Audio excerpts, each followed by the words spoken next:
안녕하십니까. 블라스메디 병사 전창입니다. 지금부터 블라스메디 오리엔테이션을 시작하도록 하겠습니다. 일단 블라썸에 오신 모든 친구들 격하게 환영하고요. 진심으로 잘 오셨다는 말씀 드리고 싶습니다.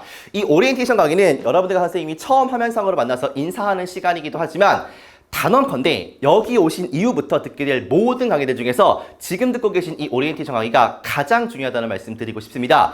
왜냐하면 영어에 대한 지식을 전달하는 그런 차원이 아니라 내가 앞으로 짧게는 몇 개월, 길게는 채 1년이 안 되는 시간 동안에 수험생이라는 타이틀을 달고서 입시 공부를 해가지고 대학을 갈 건데 우리의 목적은 뭐야? 더 좋은 대학을 가는 거 아니겠습니까? 그래서 내가 지금 열심히 공부를 하겠다 뜨거운 마음을 가지고 있는 거 잘 알고 있습니다. 근데 본격적으로 공부를 하기 전에 그럼 어떤 전략을 가지고 공부를 했을 때 성적이 올라갈 수 있고 좋은 입시 결과를 낼 수 있는지에 대한 고민을 해보는 시간이에요. 됐습니까?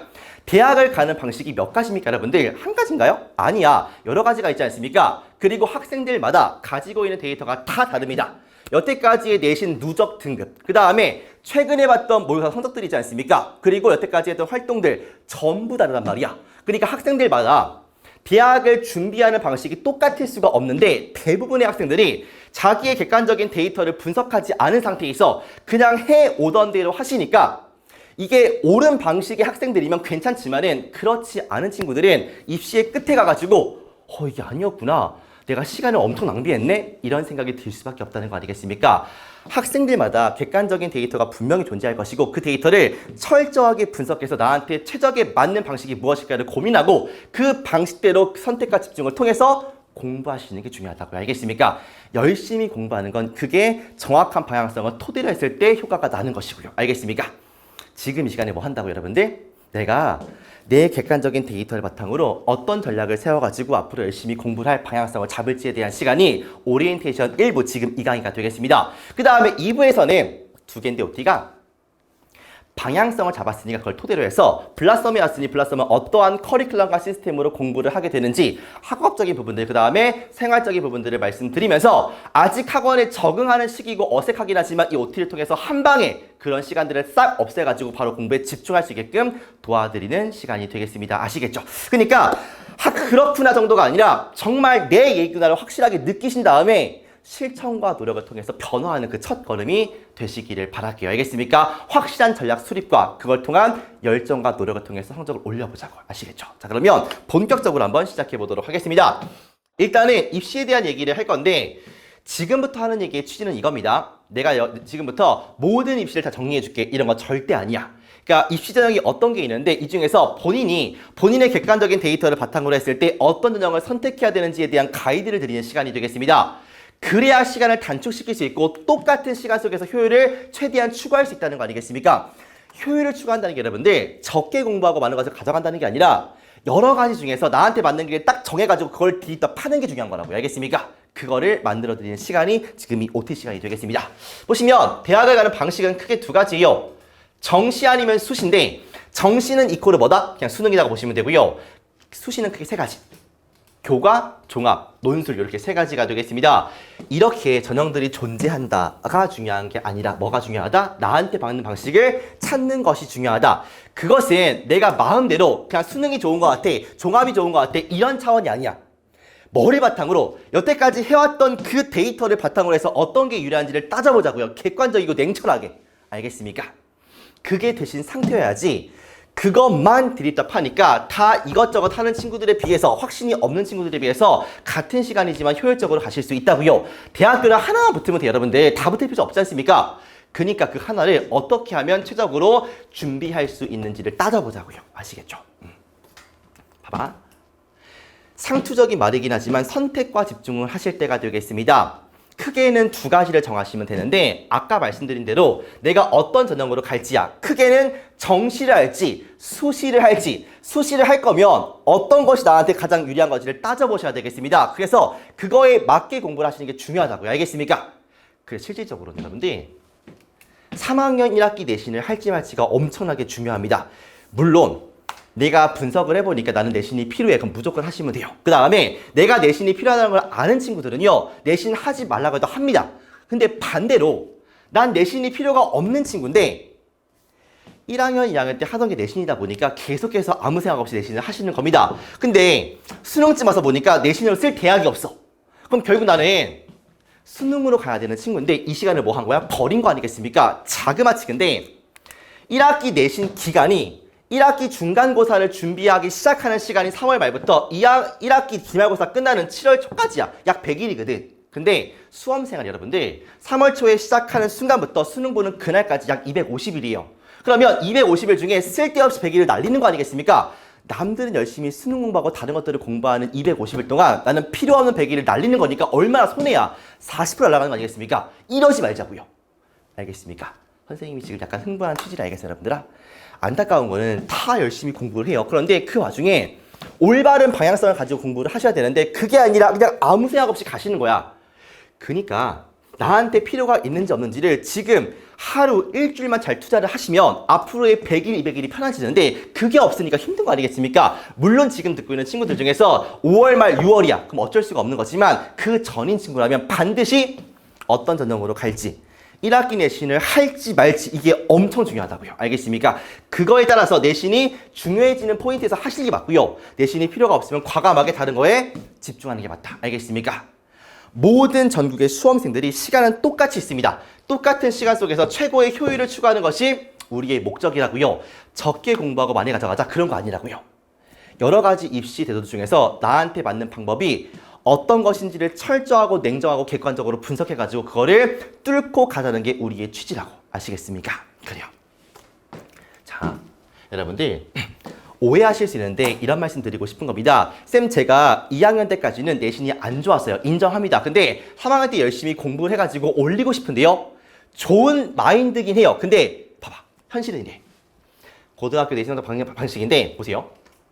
우리가 총 고등학교 올라와서 10번의 시험을 봅니다. 1학년 1학기부터 3학년 1학기까지 중기말 해가지고 총 10번의 시험을 보죠. 근데 2021학년도까지는 내신 반영 비율이 1학년 때보다는 2학년 때, 2학년 때보다는 3학년 때가 높았단 말이야. 그래서 1, 2학년 때 조금 망쳐도요. 3학년 때 역전이 가능해 불가능해? 가능했던 시험이었어요. 그런데 2021학년도 이후부터는 정확하게 10%씩 반영이 됩니다. 이게 무슨 말이에요, 여러분들? 내가 2학년이 끝난 시점이라고 한다면 나의 내신 등급의 80%는 끝난 겁니다. 이해되십니까? 그러니까 여기 두 개를 잘 보신다라고 해도요. 아무리 잘 봐도 20%밖에 안 되기 때문에 쌓아왔던 80%를 이길 수가 있어 없어? 없다는 거예요. 이걸 인식하셔야 돼. 봐봐. 그리고 고등학교 때 배우는 걸 보니까 공통 과목을 1학년 때 배우는데 국어, 수학, 영어 이런 것들이 공통 과목이고요. 2학년 때 올라오시면 일반 선택 과목이라고 해가지고요. 독서, 문학, 합법과 작문, 언어와 매체 이런 것들이 일반 선택 과목이 되겠습니다. 그 다음 3학년 때 진로 과목이라고 해가지고 기하, 과탐2, 영어권 문학 이런 것들이 진로 과목이 되는 겁니다. 근데 중요한 건 이거예요.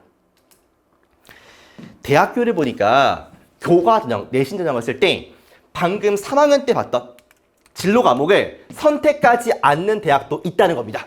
뭐 가톨릭대, 국민대 등등 해가지고요. 그게 무슨 말이냐면 내신을 평가할 때 과거와는 다르게 1, 2학년에 비해서 3학년 것들을 어떻게 한다? 좀 들친다 이 말이야. 아까 봤듯이 같은 10%긴 하지만 비중이 비율뿐만 아니라 중요도 자체가 이렇게 된다는 겁니다. 그럼 결론이 뭐예요, 여러분들? 결론은 내신은 2학년 때까지가 확정된 등급 2라고 보시면 돼요. 됐습니까? 3학년 때 극적인 드라마틱한 역전이 있을 수가 절대 없습니다. 그러니까 혹시라도 2학년 때까지는 망했지만 3학년 때 역전을 하겠다? 없어. 현실이 이겁니다. 팩트야. 3학년 때 아무리 열심히 하셔도요. 지금 내신 등급에서 벗어날 수가 없으실 거라고. 알겠습니까? 내가 내신 등급이 3.0이야. 가고 싶은 대학의 내신이 2.2야. 그러면 3학년 때 내신이 역전이 될 수가 절대 없어요. 아무리 해도요. 2.9에서 3.1을 벗어날 수가 없기 때문인 거지요. 그러니까 내가 지금 내신을 공부하는 취지는 뭐냐면 내신을 역전시키겠다가 아니라 내신이 필요한 상태에서 이것을 유지하거나 조금이라도 올리는 취지지 완전 바꾸겠다 절대 아닙니다. 요거를 정확하게 인식하신 상태에서 내신에 대한 관점을 이해해야 돼요. 알겠습니까? 2학년 때까지의 내신을 그냥 최종 등급이라 보시면 딱 맞고요. 그거에 맞게 가고 싶은 대학의 입시 결과를 분석하셔가지고 내가 갈 수 있는지 없는지를 따져보는 게 엄청 중요하다. 우리는 이제부터는 엄청나게 현실적으로 바뀌어야 돼요. 이상적인 거 절대 안 통합니다. 아시겠죠? 그러니까 성적이 올라가더라도 3학년 때, 2학년 때의 등급까지가 거의 맞는 등급이다. 아시겠죠? 그 다음에 선택과 집중을 통해서 나만의 플랜을 찾으시는 겁니다. 구체적으로 볼게요. 목표 대학을 설정하시는 게 기준점이 되겠습니다. 그래서 나는 예를 들어 가지고 경희대학교 어떤 과에 가겠다 이런 거예요. 쌤 저는 목표 대학이 없습니다 하시는 분들은요. 라인 뭐 서성한, 견동홍숙, 수도권 이런 라인 있지 않습니까? 그 라인이라도 정하셔야 돼요. 됐습니까? 목표가 있어야지 내가 지금 성적이 갈 수 있는지 없는지가 보일 거니까. 아시겠죠? 그 상태에서 누적 내신 성적과 비교를 하시는 겁니다. 요것은 확정된 데이터야. 확정 데이터야. 3학년 때 역전돼야 안 돼? 안 되니까. 만약에 성적을 비교해 보니까 가능성이 있어. 그러면 1학기 때 내신을 몰빵하시는 게 맞겠죠. 됐습니까? 근데 안 돼. 나는 내신이 3인데 가고 싶은 게 2점이야. 그럼 안 되지 않습니까? 그러면 방법은 이거겠죠. 수능 공부에 올인하시는 겁니다. 수능은 여러분들 딱 한 번의 시험으로 결정되는 거 아니겠습니까? 그러니까 요때 시험을 잘 보시면 역전의 가능성이 있는 거야 없는 거야? 있는 거지. 데이터가 쌓이는 게 아니니까 요걸로는 충분히 노려볼 수가 있겠죠. 아니면 수시 중에서 다른 전형 종합으로 갈 수 있는지 혹은 논술로 갈 수 있는지를 따져보시는 겁니다. 아시겠죠? 그것도 아니면 최악은 이거야. 목표 대학을 재설정하시는 겁니다. 무슨 말이냐면 나는 내신이 별로기는 해. 목표 대학을 갈 수는 없어. 그런데 수능은 더 최악이야. 나는 절대 못할 것 같아. 그래서 곧 죽어도 내신으로 가겠다. 이런 친구도 있단 말이야. 그러면 현실적으로 얘를 바꿀 수가 없기 때문에 뭐를 바꿔야 돼? 얘를 바꿔야 돼. 절대 추천드리고 싶지 않아요. 왜냐면 이걸 해버리는 순간 나는 이미 등급이 끝났어. 그러니까 더 열심히 할 이유가 없지 않습니까? 왜? 맞춰가면 되니까. 하지 말라는 거예요. 아시겠습니까? 이런 방법도 있다는 거지만 추천드리고 싶지 않고 요 두 개로 방향을 선회하셔야 된다. 그러면 이 친구는 기준점을 낮출 게 아니라면 내신을 하는 게 의미가 있습니까? 없습니까? 없다는 거예요. 그걸 인식하시라고. 알겠습니까? 그 다음에 최신 모의고사 성적을 비교하신 상태에서 내가 내신은 별로이지만 모의고사는 한 3, 3, 2, 3 이 정도 있으니까 요거를 잘 준비를 1년 동안 하면 충분히 올라갈 수 있겠다라는 발전 가능성이 있지 않습니까? 요거는 되는 거고 요건 안 되는 거야.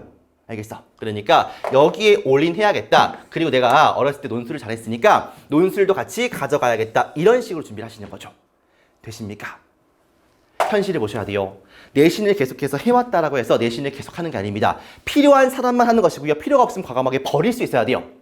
버려도 차이가 얼마 안 난다고. 왜? 정해져 있으니까 그게. 근데 3학년 내신이 엄청 중요하다고 생각을 하셔가지고 필요가 없는데 몰빵을 하시면 그것만큼 시간 낭비가 없다는 거죠. 야, 이거 대박이야. 안 그러니? 아니 처음 만난 사람이 뭐 10분 만에 이렇게 소리를 지르고 있어 하겠지만 엄청나게 중요한 얘기니까 제가 강조를 드리는 거예요. 알겠습니까? 자, 예를 들어 볼게요. 경희대 국제학과를 예를 들어 보겠습니다. 얘네가 전년도 입시 결과가 합격자 50% 커트가 1.91이야. 무슨 말이냐면 합격자 10명 중에서 10명의 합격자 중에서 5등 한 친구 5등으로 들어온 친구의 평균 등급이 1.91이고 7등으로 들어온 친구가 2.0이야. 그러면 10명 중에 10등 꼴등은 얼마겠습니까? 한 2.2쯤 되겠죠. 2.2에서 2.3이야. 그런데 내 내신 등급은 3.2야. 그럼 내신 갈 수 있어? 없어? 못 가요. 그러니까 꼭 가야겠어. 기준점을 꼭 가야겠어. 그러면 다른 걸로 가시는 겁니다. 곧 죽어도 내신을 쓰겠다라고 하시는 분들은 할 수밖에 없다고요. 아시겠습니까? 그래서 중요한 건 뭐다? 나의 객관적인 데이터를 철저하고 냉정하고 정말 객관적으로 받아들이는 게 중요해요. 내려놔야 돼. 그래야 채울 수 있으니까. 알겠습니까? 내신 등급은 지금부터 변해 안 변해? 안 변합니다. 아무리 열심히 해도 1등에도 안 변해요. 왜? 쌓여있는 게 있으니까. 알겠습니까? 그거를 좀 잘 인식하셔가지고 내가 지금부터는 어떤 것들을 준비해야 되는지를 다시 한번 정립을 하고 생각을 하고 가이드를 정해서 그 방향으로 공부를 하자고요. 알겠습니까? 그리고 지금 정하면 바꾸면 안 돼. 알겠어? 끝까지 그거를 밀고 나가셔야 효율성이 이어지겠죠. 아시겠습니까? 자, 근데 이런 질문 하실 수 있거든요. 쌤, 근데 내신을 공부하면 3학년 때는 EBS로 공부한다 하는데 그 질문 어렵잖아요. 맞아요. 그러면 그 질문을 내신 공부하면서 수능 공부를 같이 할 수 있지 않습니까? 그럴 수 있어요? 없어요? 라고 물어보시면 정확하게 없습니다. 못해요. 그러니까 수능과 내신 두 마리 토끼 찾는다? 말도 안 되는 소리입니다. 왜냐면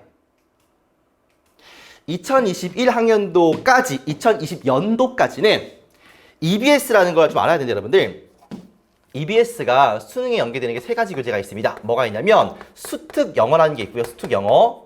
그 다음에 수특 영어 독해라는 게 있습니다. 독해 연습. 그리고 수능 완성이라는 세 가지 교재가 있어요. 근데 2021 학년도까지는 뭐였냐면 여기서 봤던 지문들에서 토시 하나 틀리지 않고 수능 지문에 똑같이 7문제가 나옵니다. 그러면 주제가 똑같고 내용이 똑같고 똑같은 지문이기 때문에 여기 있는 지문을 알면 도움이 돼야 하는데 무조건 돼요. 근데 이 공부를 언제 합니까? 내신 때 할 수 있단 말이야. 즉 요때까지는 내신 공부를 열심히 해가지고 여기 있는 교재에 있는 그 지문의 내용과 주제를 전부 다 암기를 해버리면 수능 문제 도움이 됐다는 거예요. 실력이 조금 부족하다 할지라도 이걸로 커버가 가능했던 게 2021 학년도까지야. 그런데 2022학년도부터 어떠냐면 바뀌죠. 간접연계 50% 사실상 비연계인데 여기 있는 교재들은 지금도 똑같이 씁니다. 그런데 간접연계라는 게 사실상 비연계란 말이 무슨 말이냐면 지문에서 연계를 한다라고는 하지만 실질적으로 체감이 전혀 안 돼요. 소재가 예를 들어서 환경 지문이었어. 환경, 똑같이 환경에 대한 소재를 씁니다만 글이 달라. 그럼 무슨 소용이 있겠습니까? 여기를 아무리 열심히 공부한다 한들 수능장에서 느껴 못 느껴? 절대 못 느끼는 거야. 그러니까 여기 있는 내신에 해당하는 내용을 암기하고 주제를 공부하는 게 의미가 있어요? 없어요? 전혀 없다는 것이지요.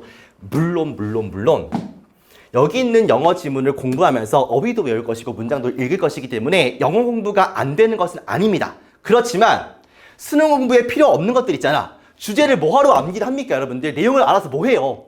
문법을 아무리 공부해야 뭐합니까? 한 문제밖에 안 나오는데 그럼 이 시간 동안 문제 유형을 분석해가지고 어떻게 문제를 풀어가는지에 대한 힘을 기르고요. 본질적인 해석력을 기르고요. 문제풀이 방식을 익혀서 모의고사를 푸는 게 유리한 거 아니야? 그러면 정확하게 말씀을 드리면 효율성이 겁나게 떨어질 수밖에 없다는 것이지요. 둘 다 한다라고 하면 전 내신을 준비하면서 동시에 수능을 같이 하겠습니다. 그런 거 없다고요. 그런 말 하는 사람 사기야 내가 봤을 때. 알겠습니까? 그런 말들이 현혹되지 마시고요. 할 거면 얘를 하는 것이고 할 거면 얘를 하는 것이지 같이 하겠다? 말도 안 되는 소리야. 알겠습니까? 간접연계 50%는 소재만 베껴 쓰는 것이지 사실상 아무런 도움이 안 된다. 옛날에야 특히나 7문항이 우리가 어려워하는 빈칸 추론 2문장, 두 문항, 그 다음에 순서 배열 삽입, 어휘, 어법 이러한 크리티컬한 중요한 문제에 나왔기 때문에 더더욱 힘이 셌어, EBS가. 그런데 이때부터는 아무런 소용이 없어진다고요. 그러니까 EBS에 있는 교재를 딸딸딸 외우고 내신 공부를 하면서 수능 공부하겠다? 말도 안 되는 소리 하고 알겠습니까? 나의 이 불타는 마음을 좀 이해했으면 좋겠어요, 여러분들. 이런 친구들이 이런 것들을 모르고 공부하는 경우가 너무 많다는 거죠. 그러니까 얼마나 비효율적입니까, 여러분들? 이렇게 하시지 말자고요, 알겠습니까?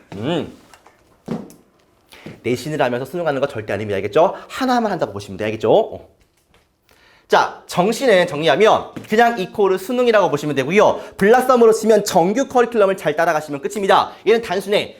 이해할 거야? 그럼 수능 열심히 공부해. 끝. 그 다음에 수시로 가겠다 하시면은요, 수시 중에서 어떤 걸로 갈지를 정하셔야 되는데 아까 말씀드렸죠. 교과랑 종합이랑 논술이 있다고. 근데 중요한 건 이거야. 교과는 내신이 중요하죠. 플러스 뭐가 있다? 최저학력 기준이 있다. 종합인 내신 플러스 자기소개서 포트폴리오. 그 다음에 최저학력 기준이 존재한다. 종합은 기본적으로 근데 여러분들 1학년 때부터 준비를 해오시는 거지 3학년 돼가지고 종합을 시작하겠다 이거 없어요. 알겠습니까? 종합은 1학년 때부터 어떤 과에 대한 희망을 가지고서 그거에 대한 활동을 일관적으로 해오며 그거에 대한 포트폴리오가 있는 친구들이 하는 거란 말이야. 그러니까 3학년 때 준비하는 게 말이 안 돼요. 그러니까 지금 듣고 계신 모든 분들은 종합을 안 해왔으면 안 하는 것이고 해왔으면 하는 겁니다. 아시겠죠?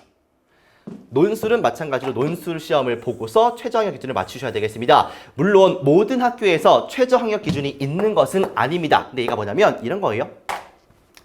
그러니까 내신이라는 게 학교마다 수준이 다를 수 있으니까 대학교 입장에서는 똑같은 1.5의 등급이지만 A 학교와 B 학교가 다르지 않을까 이런 의구심이 드는 거야.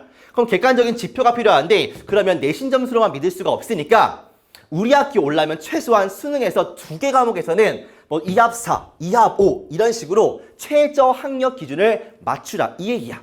그러니까 내가 내신이 1.0이에요. 그런데 최저 학력 기준이 2합 4인데 2합 5가 됐어. 그럼 갈 수 있어 없어? 절대 못 갑니다. 최저 학력 기준을 맞추지 못하는 순간 의미가 없어. 아무리 해도 의미가 없어.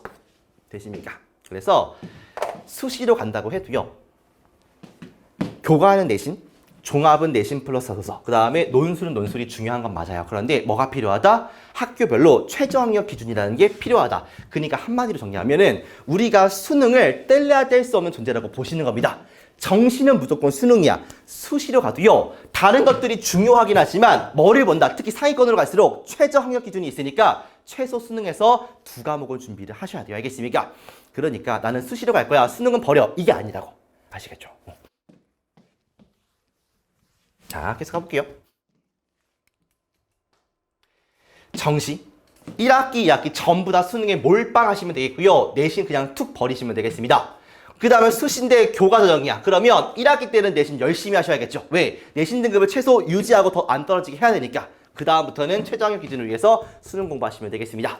종합 마찬가지예요. 내신을 챙기시고요. 자소서 열심히 쓰시고 그 다음에 2학기 때는 최저를 위해서 수능 공부를 한다. 결국에 2학기 때 가는 순간 수능을 다 준비한다고 보시면 돼요. 어디까지? 논술까지.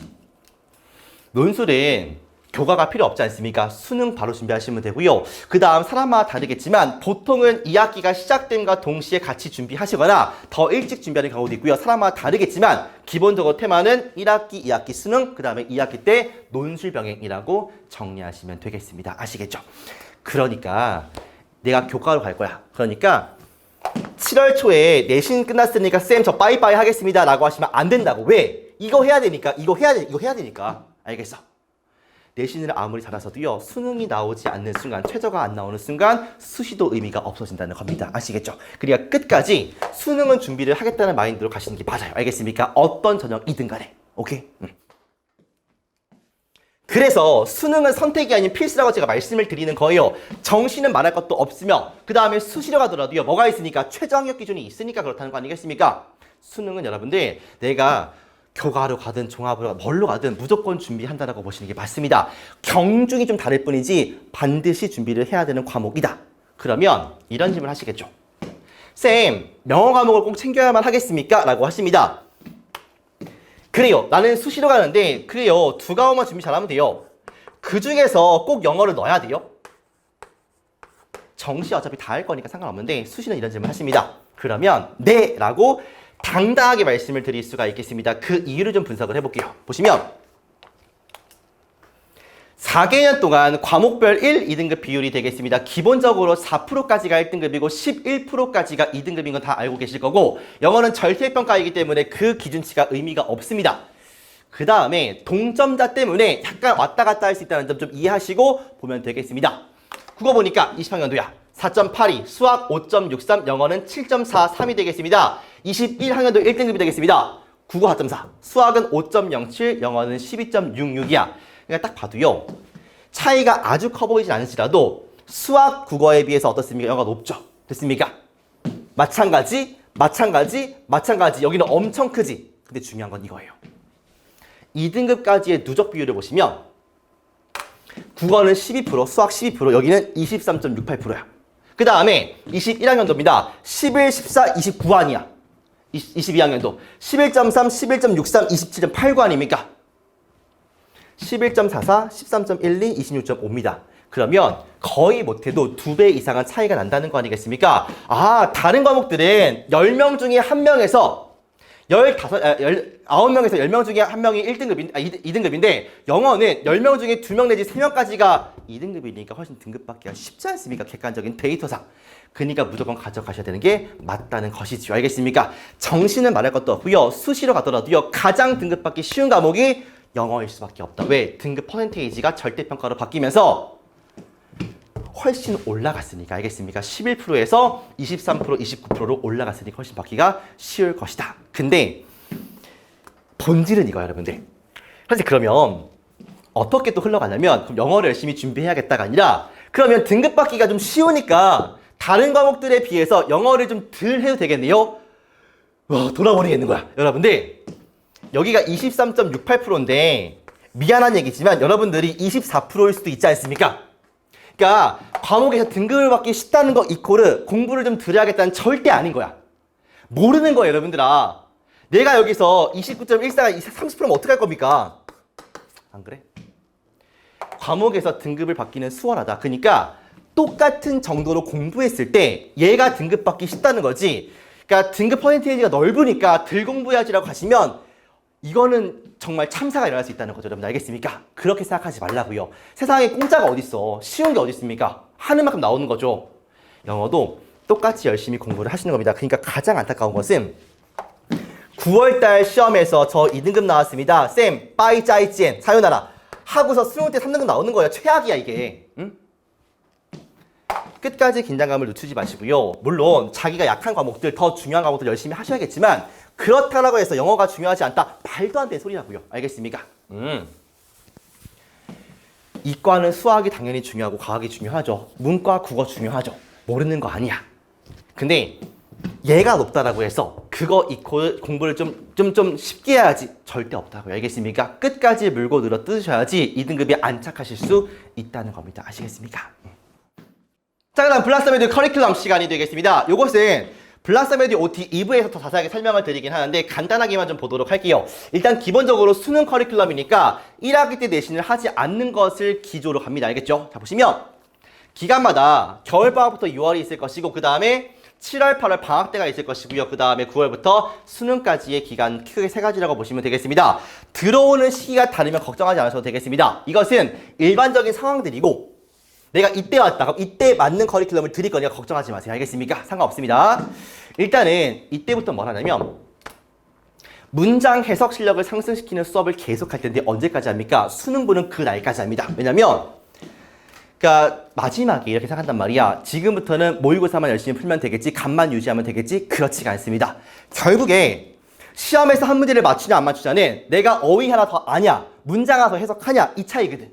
그러니까 일반적인 상황이 아니라 내가 진짜 인생을 걸고 보는 그 긴장되는 시험 속에서 막 문장이 튕길 수도 있고 어려울 수도 있는데 어떤 문장이 나오던 간에 내가 이 정도 공부했으면 못 들을 수가 없다는 마인드를 가지게끔 만들어가지고 어떤 문장이 나오든지 자신감을 가지고 확신을 가지고 읽을 수 있게끔 만들어 드리는 거야. 가장 본질적인 커리큘럼이라고 보시면 되겠습니다. 이게 가장 메인 포인트고요. 그 다음에 방학 때부터 뭐 하시냐면 해석 실력을 기반으로 해가지고 빈칸이면 빈칸, 순서 배열이면 순서 배열, 문장 삽입이면 삽입 어떻게 푸는지 유형별로 독해 전략을 수립한 상태에서 하나씩 유형을 뽀개가지고 일관성 있게끔 문제를 풀 수 있는 능력을 배양시켜 드릴 겁니다. 두 개가 같이 하게 되겠죠. 이때부터는요. 됐습니까? 그 다음에 9월부터 알다시피 파이널 모의고사 훈련을 통해서 실전 감각을 극대화시키는 겁니다. 이렇게 해서 수능장에 보내드릴 거고요. 그러시면 웬만하면 아니 거의 전부가 좋은 등급을 받으실 수가 있을 거라고 저는 확신해요. 됐습니까? 왜? 여러분들 선배가 그것들을 증명하고 있기 때문이죠. 됐습니까? 자, 그 다음에 내신 커리큘럼인데 이때 뭐 하십니까? 내신 준비하겠죠. 그 전에 방학 때 오신 친구들은 아까 봤던 그 전의 커리큘럼, 기본적인 실력 커리큘럼을 가시는 거고요. 이때는 EBS 내신 커리큘럼을 해가지고 EBS 코어 드릴이라는 강의를 수강하게 되실 겁니다. 이거에 대한 수업 방식과 테마는 그 강의에 OT가 있으니까 그걸 참고하시면 되겠고요. 그 다음에 이때부터는 여기까지 내신을 준비했던 거에 대한 뭐 해야 돼? 보상을 해야 돼요. 그럼 더 빡셀 수밖에 없겠죠. 그래서 이때는 이때 나름대로 블라스메디 구문과 독해 압축 커리큘럼이 있습니다. 요것만 잘 따라오시면 돼요. 그러면 여기서 내신에 투자했던 시간을 좀 세이브해드릴 수가 있습니다. 아시겠죠? 그러니까 최대한 우리가 앞서서 수능을 준비하지 못한 것을 커버하기 위해서 들어가는 커리큘럼이라고 보시면 되고요. 그 다음에 9월에서 수능까지는 마찬가지로 파이널 모의고사를 보면서 실전 감각을 극대화시켜드리도록 하겠습니다. 아시겠죠? 여러분들 사실 시스템과 커리큘럼은 그냥 믿고 따라오시면 되기는 해요. 우리가 다 준비해놨으니까 중요한 건 여러분들의 마인드가 중요하다는 거 아니겠습니까? 자, 여러분들 나는 계속해서 입시 생활을 계속하면서 느끼는 건 딱 이거밖에 없어요. 뭐냐면 과정보다는 결과가 중요합니다. 뭐라고? 과정보다는 결과가 중요해요. 모의고사 성적이 어떤지가 상관없습니다. 내신 등급이 어떤지 상관없어요. 결과만 좋으면 되는 거 아니겠습니까? 선생님 제자 중에서 어떤 친구가 있었냐면 처음에 1월 달에 들어온 거예요. 근데 이 친구 등급이 5등급입니다. 그러니까 5등급이 어떤 느낌이냐면 여러분들 우리가 모의고사 봤을 때 정답률이 85%가 넘는 지문들이 있단 말이야. 뭐 있습니까? 특히 1번부터 17번까지 그 다음에 4페이지에 있는 도표 일치불일치 요거 있지 않습니까? 그 다음에 작문 독해 맨 뒤에 있는 거 43부터 45 있지 않습니까? 점수로 환산을 하면 얘가 37점이고요. 8.6점이야. 더하시면 51점입니다. 그러니까 정답률이 85% 이상의 문제만 풀어도요. 최소 2등급이 나온다는 거야. 요 5등급이요. 되십니까? 그러니까 기초가 있는 등급이 없는 등급이야? 안타깝지만 없는 등급이에요. 그런데 이 친구가 매주 엄청나게 열심히 공부를 하는 겁니다. 그러니까 선생님도 기대가 될 거 아니야. 얘가 등급이 낮다는 것은 이 자체는 안 좋지만 올라갈 수 있는 가능성이 크기 때문에 또 좋은 거 아니겠습니까? 그래서 금방 올라가겠다고 생각했던 거야, 나도요. 근데 3월 시험을 보니까 몇 등급? 5등급. 4월 시험 보니까 5등급. 어머나? 그리고 학원에서 매주 시험을 보는데 똑같이 계속 5등급인 거야. 마음이 어때요? 내 마음이? 티는 안 내겠지만 나 스스로는 얘가 올라갈 거라는 확신은 있어. 그런데 그게 언제일까가 나는 좀 불안해지는 거야. 왜냐면 얘가 힘들까 봐, 지칠까 봐. 근데 우직하게 하더라고요. 그러다가 6월 달에 4등급이 나오는 거예요. 성적이 오른 겁니까? 오른 거긴 하지만 큰 의미는 없습니다. 왜냐면 한 58점의 5등급이었다가 한 문제 더 맞춰. 그럼 4등급이거든. 큰 의미가 없어. 그러니까 기분은 좋을 수 있을지언정 이게 실제로 올랐다의 느낌이 잘 안 들거든. 그러니까 내 마음속에서 더 터질 때가 되는데 언제 터지지? 이런 생각이 계속 드는 겁니다. 물론 잘했다라고 하지만 마음에서 아쉬움이 늘 남아있었죠. 그리고 꾸준히 계속 우직하게 해. 9월 때 3등급이 나옵니다. 옳은 건가요? 의미 없어요. 왜냐면 이때 9월이 역대급으로 개 쉬웠거든. 엄청 쉬웠거든. 그러니까 사실상 이때의 3등급은 이때의 4등급과 다를 게 없다는 거야, 내가 봤을 때. 기분은 좋아. 기분도 좋아. 기분 좋은데 의미 없어요. 그래도 점점 올라가고 있구나의 느낌은 들었지만 아직 만족할 정도는 아니고 언제든 떨어질 수 있겠다는 생각이 들더라고요. 됐습니까? 근데 그 다음에 시험을 보니까 등급이 어떠냐면 약간 이제 4, 5등급 나오던 것이 3, 4등급이 나오면서 얘가 이런 말을 하더라고요. 쌤, 이제 10월쯤 되니까 제가 문제를 어떻게 풀어야 되는지에 대한 감이 좀 오기 시작했어요. 이런 말을 하는 거예요. 근데 걔가 거짓말 칠 리가 없잖아. 그치? 여태까지 성실하게 했던 친구고 열심히 했거든, 진짜. 그러니까 10월달 수능 보기 한 3주, 한 달 전에 이 말을 하더라고. 제가 이제 어떻게 풀지를 아는 것 같아요. 아, 그래. 그러면 그 방식, 그 감을 그대로 유지해가지고 우리가 했던 방식을 믿고 계속해서 해보자. 이렇게 내가 얘기를 했죠. 그리고서 수능 때 2등 나왔어요. 여러분들, 수능 등급을 평가할 때는 내가 3월 달에 5등급이 게 중요합니까? 안 중요하지. 뭐가 중요해? 이게 중요한 거 아니야. 이게. 결과는 어떻게 될지를 모릅니다. 과정에서 그 결과에 대한 최선치, 최대값을 계속해서 해나가시는 게 중요해요. 알겠습니까? 그 과정에서 내가 몇 등급이든 상관없습니다. 우리는 이 결과만을 생각하면서 이 결과에서 최종적으로 좋은 결과, 가장 좋은 결과 나오기를 기대하고 그거에 대한 합당한 노력을 하시면서 준비하는 게 중요하다고요. 알겠습니까? 어쨌든 간 수능날 이전까지는 전부 다 과정 아니야. 그 과정에서 올 수 있는 것들에 대해서 방어력을 좀 가지고 힘들 때 방어력을 가지고 기쁠 때 조금 이게 차분하게 하면서 어쨌든 간에 이 결과까지 최대한의 능력치를 올리시는 게 중요하다. 알겠습니까? 중간에 내가 무슨 생각이 드냐면 1월 달에 2등급이었던 친구 6월 달에 1등급 9월 달에 1등급 똑같이 내 학생이었는데 근데 9월달에 이러는 거야. 쌤, 영어 된 것 같아요. 그럼 지금부터 조금 영어를 놓고 하겠습니다. 라고 말을 하는 거예요.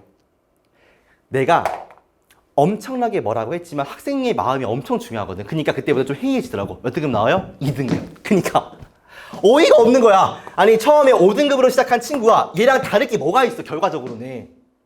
여러분들 나의 지금의 등급 상태에 대해서 불만을 갖거나 후회하는 게 의미가 없더라고요.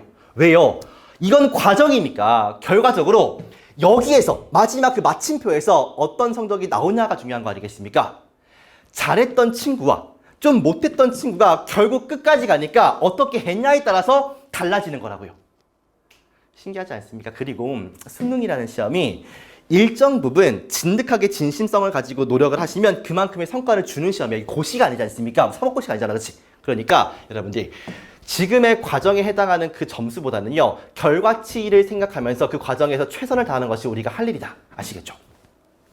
그 말씀을 드리고 싶고 두 번째가 되겠습니다. 시간의 소중함을 좀 인식했으면 좋겠어요. 시간은 똑같이 주어져 있는데 어떠한 전략을 세우냐에 따라서 어떤 하루를 사냐에 따라서 달라질 수밖에 없다고요. 아시겠습니까? 사실상 이 시간의 소중함을 아는 게 과정이죠. 됐습니까? 자신에 대한 확신을 가지셔야 됩니다. 내가 하고 있는 이 방식이 맞다. 내가 지금 듣고 있는 이 강의가 맞다. 이 시스템이 맞다. 확실한 전략과 그거에 대한 확신을 가지고 그 로드를 가는 것입니다. 그러면 친구들끼리 모여서 얘기할 때 뭐가 좋다, 뭐가 좋다 안 들려요. 근데 이런 게 없는 친구들이 그래? 그거나 해볼까? 논술 준비해볼까? 이런 망하는 거야. 알겠습니까? 본인이 지금 딱 정한 루트를 가지고 그거대로 밀고 나가셔야지 흐지부지 하시면 정말 좀 속된 말로 죽도 밥도 안 되는 거죠. 됐습니까? 그러니까 여러분들 본인을 믿으시고 나를 믿으시고 이 시스템을 믿으시고 커리큘럼 믿으시고 하려는 그 방식 그대로 밀고 나가시면 분명히 좋은 결과가 있을 수밖에 없을 거야. 알겠습니까? 화이팅 하시고요. 옆에 있는 친구가 잘하고 싶어요. 얘가 잘해, 나보다. 근데 얘보다 잘하고 싶어. 어떻게 하면 되겠습니까? 오늘 하루 얘보다 열심히 하시면 돼요. 그게 일주일 되는 것이고 그게 한 달 되는 것입니다. 방법은 간단합니다. 얘가 공부하는 시간에 비해서 더 열심히 하면 끝나는 거야. 그러니까 우리가 방법이 뭐지를 고민하는 거는 빨리 끝내고요. 방법을 정했으면 그 하루하루에 집중하시는 겁니다. 내가 어디서 공부하는 게 좋을까? 누구 강의 듣는 게 좋을까? 이런 게 본질이 아니야, 여러분들. 정했으면 얘보다 열심히 하겠다. 오늘 얘보다 늦게 자겠다. 더 많은 공부를 하겠다. 이 마음이 중요한 거 아니겠습니까? 본질적인 것은 본인의 마음속에 있고 본인의 태도에 있고 본인의 시험에 대한 마음가짐에 있는 것이다. 오늘 하루를 잘 버티시면 그 일주일을 앞서갈 수 있는 것이고요. 그게 하나의 과정 전체가 될 것이죠. 그러면 그게 마지막에 좋은 결과로 나오지 않을까 싶습니다. 됐습니까, 여러분들? 선생님이 당부하고 싶은 건 뭐냐면 야, 무조건 우리 학원에 왔으니까 우리 학원 시스템을 이게 커리큘럼 이게 아니야. 너네들이 여기를 믿고서 너에 대한 확신을 가지고서 너에 대한 전략을 잘 세워가지고 집중해서 최고의 결과를 내기를 바라는 것 뿐입니다. 그러려면은 나 혼자 할 수가 없단 말이지. 당사자인 여러분들께서 진짜 해보겠다는 마인드를 가지고 오셔야지 도와드릴 수 있는 거예요. 효과가 더 커질 수 있다는 겁니다. 첫 수업 오시기 전에 다시 내가 했던 말들을 곱씹어 보시고 어떻게 전략을 세울 것인가, 그 다음에 어떤 마음가짐으로 남은 기간을 보낼 것인가, 이게 진짜 본질이란 말입니다. 아시겠죠? 시스템과 커리큘럼은 다 우리가 해주는 거니까 걱정하지 마시고 마음가짐을 열심히 다져오시면 분명히 좋은 성과가 있을 거라고 생각이 듭니다. 자, 화이팅이고요. 제가 1부에서 드릴 말씀은 다 했습니다. 그래서 1부에서는 어떤 전략과 어떤 생각을 가지고 방향성을 잡을지, 그 다음에 어떻게 공부해야 효율적인 공부가 될 것인지에 대한 전반적인 사항을 다뤘고요. 2부에서 시스템은 어떻게 구성이 되어 있고 어떻게 커리큘럼이 진행이 될 것인지에 대한 설명을 드리도록 하겠습니다. 자, 1부 마칠까요? 2부에서도 뵙도록 하겠습니다. 안녕!